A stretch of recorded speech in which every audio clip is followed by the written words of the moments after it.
रहे हैं, करता हुआ है। आंधी आ रही है, तूफान उठ रहा है, देख रहे हैं, शांत रहो, प्रभु की इच्छा।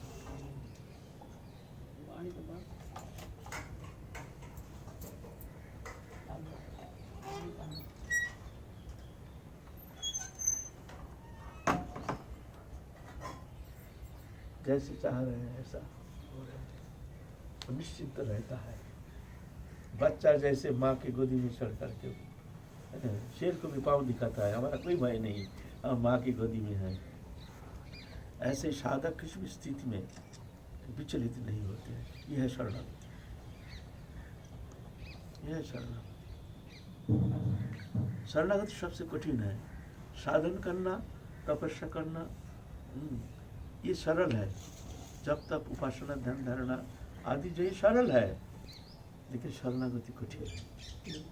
एक ठीक शरणागत होने से उसका समस्त कर्म समाप्त हो जाता है, निश्चिंत हो जाता है। शरणागति माने निश्चिंतता।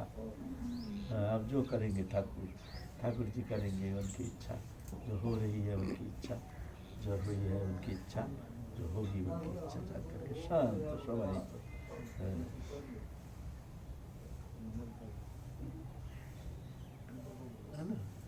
और जब शरणागत हो जाते हैं, ऐसे स्थिति आ जाती है मन की स्थिति, तो भी जाकर के अनन्य चिंतन होता है। अनन्य चिता जो मांगस्मरति नित्य सा तस्य सुलभ वर्त नित्य जिक्तस्य योगिना। अनन्य चित्त है ना, क्यों? हमारा तो और कोई कर्म रह नहीं गया, हमारी कोई इच्छा रह नहीं गई, तो हमारी इच्छा, हमारी चिंता कहाँ रहेगी? प्रभु में ही रहेगी, उनसे हटेगी ही नहीं। तभी एक अनन्य चिंतन होगा।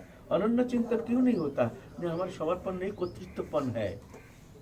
हमको ये करना है, वो करना है, वो करना है, बेटे की शादी देना है, बेटा का एजुकेशन देना है, इसका पैसा बड़ी चाहिए, ये चाहिए, वो चाहिए, वो चाहिए। स्वतंत्रता, स्वतंत्र इच्छा, स्वतंत्र चेष्टा, इच्छा होने के कारण स्वतंत्र चेष्टा, उसके लिए आग्रह, आग्रह के लिए चेष्टा, चिंता, ये बात है। जब हम समर्पित है तो हमारा कोई चेष्टा रह नहीं गई, ठीक है।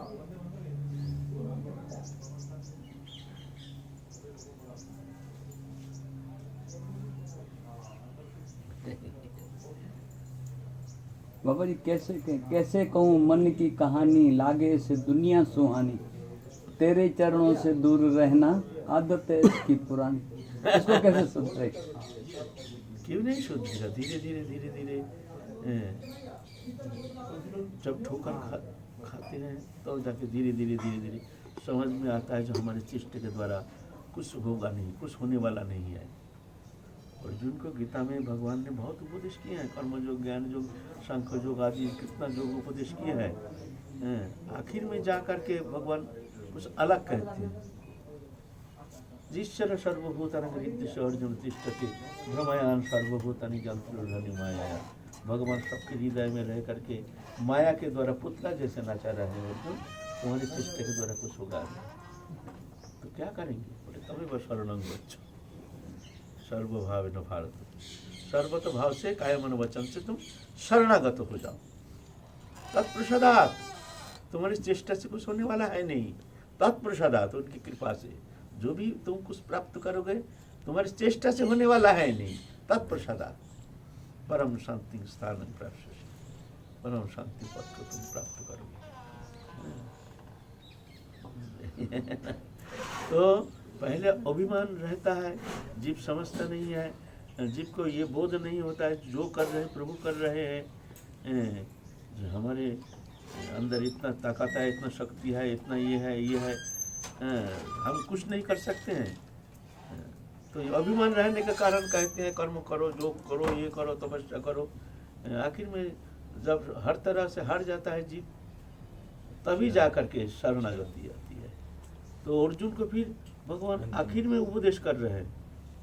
आखिर में देखते हैं इसमें भी अर्जुन को अभिमान जाता नहीं है, उसका कर्तृत्वपन कुछ है। जो हम गांडीवधारी अर्जुन है, हम पाशुपत अस्त्रधारी अर्जुन है, क्या हम कुछ नहीं कर सकते हैं?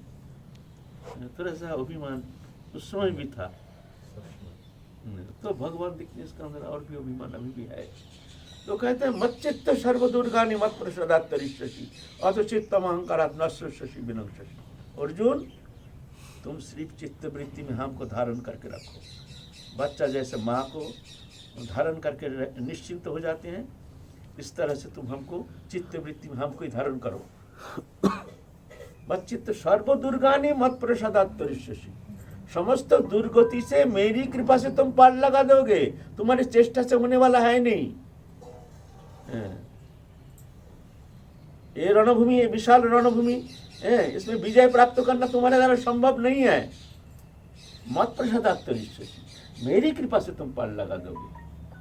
अथ चित्तम अहंकारात्, अगर तुम अहंकार के कारण न सृष्यसि, मेरी बात तुम नहीं सुनते हो, विनश्यसि, तुम नष्ट हो जाओगे, अपने को तुम धारण करने असमर्थ हो जाओगे, तो कुछ कर नहीं पाओगे, तुम्हारी चेष्टा के द्वारा कुछ होने वाला है नहीं। ये जब बोध हो जाता है तभी जाके शरणागति आती है। वास्तव में शरणागति है अंतिम साधना। साधक जब हर तरह से हार जाता है तभी देखते हैं प्रभु की कृपा ये कौन सार है, तभी जाके काया मन वचन से समर्पित हो जाते हैं। प्रभु हमको रक्षा करो, रक्षा करो।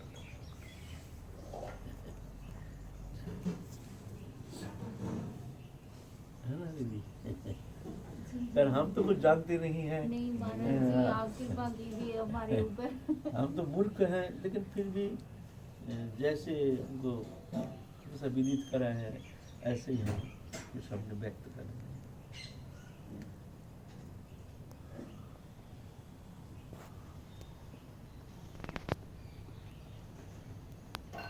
एक और महाराज जी दूसरी है ये कि कहते हैं कि संतों से सुना है कि सबने भगवत भाव को देखना चाहिए, और ये बहुत कठिन लगता है।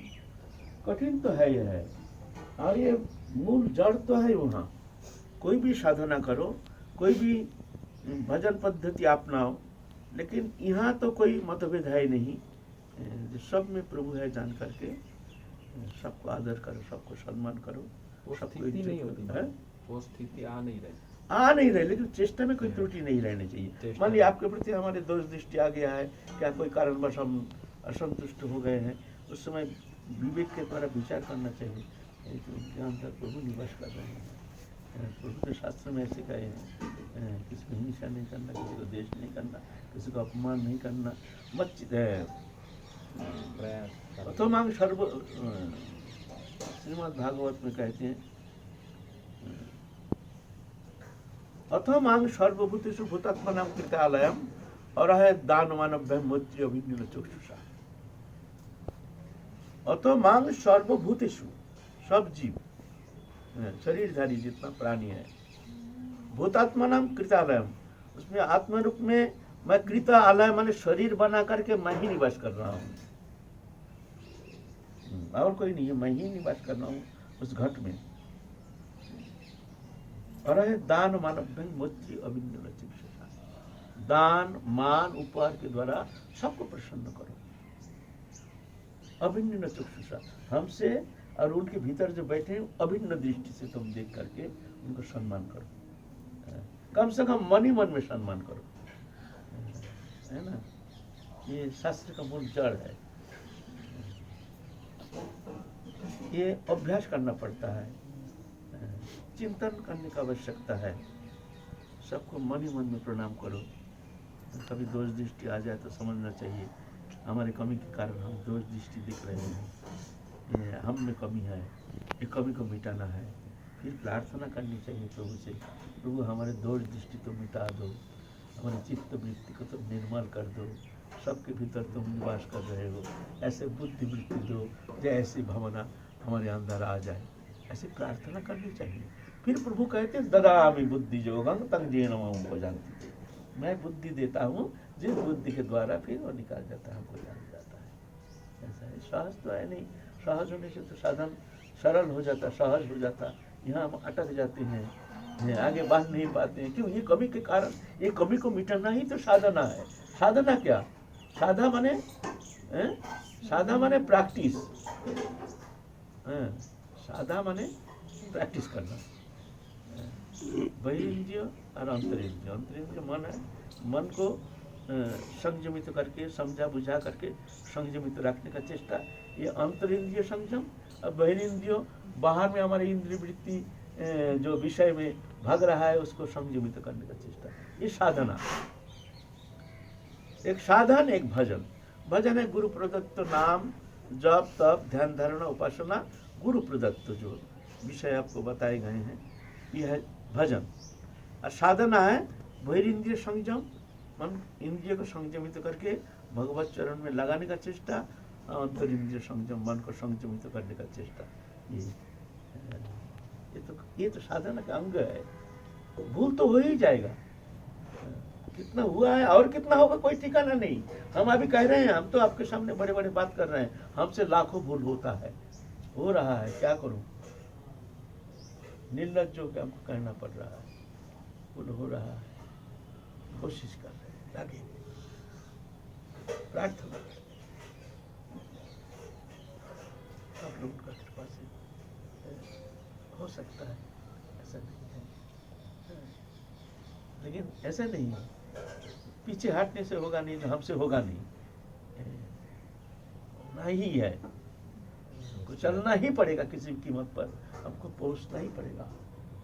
ऐसे दृढ़ विश्वास लेकर के साधन में तत्पर रहना चाहिए, तो जाके अवश्य प्रभु कृपा करें।